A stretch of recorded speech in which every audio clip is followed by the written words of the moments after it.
ასე რომ მე რეალურად შეხვედრაზე ვიყავი Roma Pride-ის ორგანიზატორებთან. რა მოხდა? სიტუაცია დაიწყო ჯერ კიდევ 2025 წელს, როცა ჩვენს Plans პლატფორმასთან 30 თავდასხმის სამიზნე გავხდით Romis Pride-ის პარადის დროს 2025 წელს. ხალხი გვიწოდებდა ტერორისტებს, მკვლელებს, მიუხედავად იმისა, რომ ჩვენთან არ იყო არც ერთი ეროვნული დროშა, საქმე უბრალოდ იმაში იყო, რომ ებრაელები და ქვიარები ვიყავით. ჩვენ არაერთხელ მივმართეთ Romis Pride-ის ორგანიზატორებს, რომ პოზიცია დაეკავებინათ და რეალურად დაგვრთოდათ ნება მიგვეღო მონაწილეობა კოორდინაციაში, ანუ ადგილობრივი LGBTQ+ ორგანიზაციების ასამბლეაში. და 25 მაისის შეხვედრაზე მათ პირდაპირ გითხრეს, რომ ამ კოორდინაციაში არ ვიყავით მისაღები, მაგრამ არც ეს იყო ყველაფერი. მათ ასევე გითხრეს, რომ ამ წლიდან ჩვენ აღარ გვექნებოდა უფლება ყოლოდა პლატფორმა Pride-ის მსვლელობის დროს. და იცით, პლატფორმის ქონა მხოლოდ საზოგადოების ხილვადობას არ ნიშნავს, არამედ უსაფრთხოებასაც.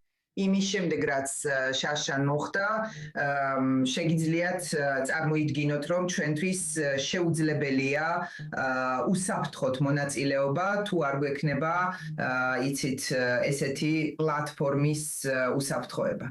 და ასე რომ შეხვედრის დროს მე ორგანიზატორებთან ერთად შეხვედრაზე ვიყავი, ასე რომ მე ერთ-ერთი პირველი ვიყავი, ვინც ინფორმაცია მიიღო.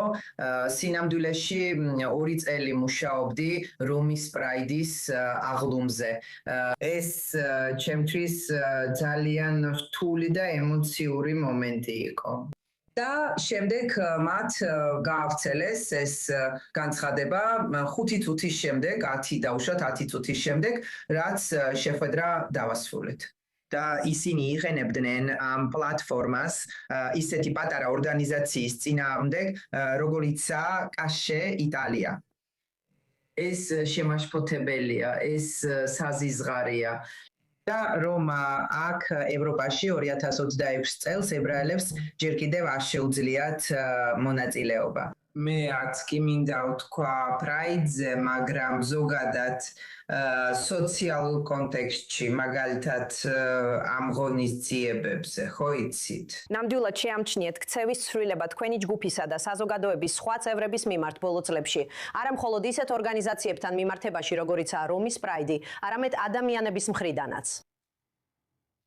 თუ 3 წლის წინ ჩვენს მონაწილეობას დაუბრუნდებით, ეს იყო განსაკუთრებული მომენტი, როცა მსვლელობის დროს ხალხი გვიწონებდა ტაშს. რა თქმა უნდა, ყოველთვის იყო რამდენიმე მცირე ანტისემიტური თავდასხმა, მაგრამ ისინი არც ისეთი ხმამაღალი და არც ისეთი საშიში იყო, როგორც ის, რაც გასულ წელს მოხდა. იცით, 1 წლით შევწყვიტეთ მონაწილეობა, რადგან ვიგრძენით, რომ უსაფრთხოების თვალსაზრისით რისკის ქვეშ ვიყავით და ეს მოძრაობასთან დაკავშირებულიც იყო.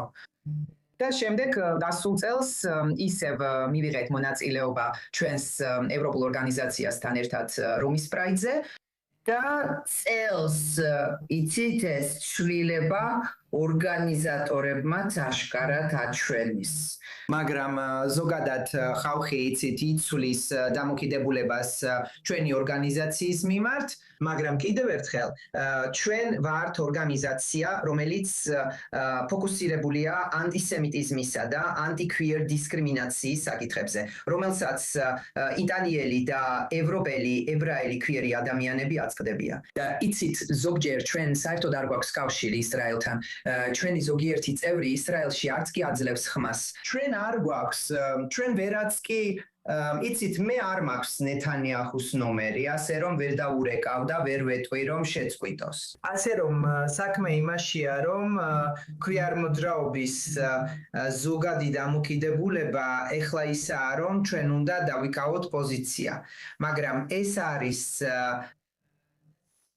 აი არის განმარტებით ებრაელი ადამიანისგან იმის მის მოთხოვნა, რომ დაიკავოს პოზიცია უცხო ქვეყნის ქმედებებზე ანტისემიტიზმის ერთ-ერთი ფორმა, ასე რომ ეს ცოტა სამწუხაროა.